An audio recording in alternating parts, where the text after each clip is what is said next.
नंदी बेटे थे, इंद्रदेव ने प्रणाम किया है नंदी। और पहले भी कहा, आज फिर कहते हैं, तुम्हारे मन की अगर कोई कामना हो ना, नंदी के कान में जाकर धीरे से पहले भगवान शिव का नाम उच्चारण करो। ओम नमः शिवाय बोलो तो ओम नमः शिवाय, नमः शिवाय बोलो तो नमः शिवाय, तो श्री शिवाय नमस्तुभ्यम बोलो तो श्री शिवाय नमस्तुभ्यम। नंदी के कान में कैसे कहना चाहिए आप लोगों को मालूम है कुछ? नंदी के कानों में कहने के लिए दुर्वा का भाग रखा जाता है अपने हाथ में,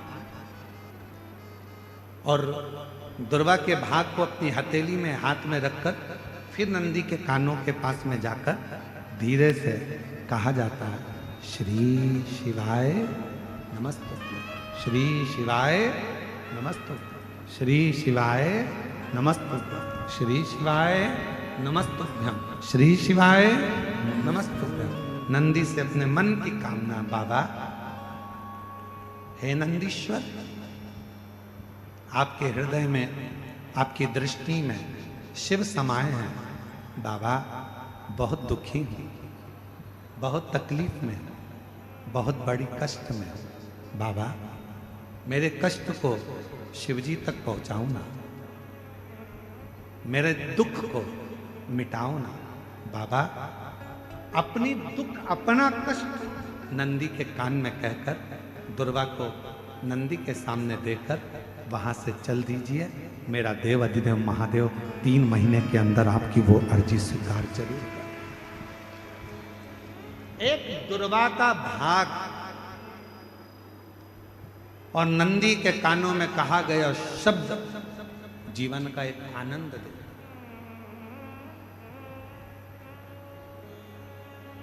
एक दुर्वा का, और यदि दुर्वा नहीं भी होती है, अगर दुर्वा नहीं है तो नंदी के जो गले में, शिव मंदिर में नंदी होता है, नंदी के गले में जो घंटी पड़ी होती है, घंटी देखिए नंदी के गले में, और अलग से तो कोई घंटी डालता नहीं है, पत्थर की ही घंटी बनी होती है, पाषाण की ही घंटी बनी होती है। उस घंटी जो डली हुई है, जो गला है नंदी का, उसका स्पर्श करते हुए नंदी के कान में अपनी बातों को कह देना चाहिए। स्पर्श।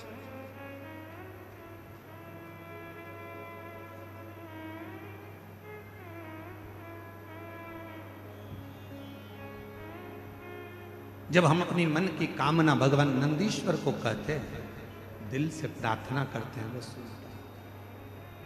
हृदय की तरंग। नंदी, इंद्रदेव ने नंदी को प्रणाम किया, नंदीश्वर से पूछा कि वो ब्रह्मा जी जिनको बड़ी अंदर से गिलानी, ब्रह्मा जी के हृदय में बड़ी बड़ी गिलानी है, उनके आंखों में आंसू है, उनका दुख है, हृदय रो रहा है, नयन से जल बह रहा है। ब्रह्मा जी क्या करें कि अंदर का दुख समाप्त हो जाए? नंदी ने कहा, ब्रह्मदेव से कहिए कि त्रिवेणी का जो संगम है शिवजी को प्रिय है, गंगा यमुना सरस्वती का संगम प्रयागराज,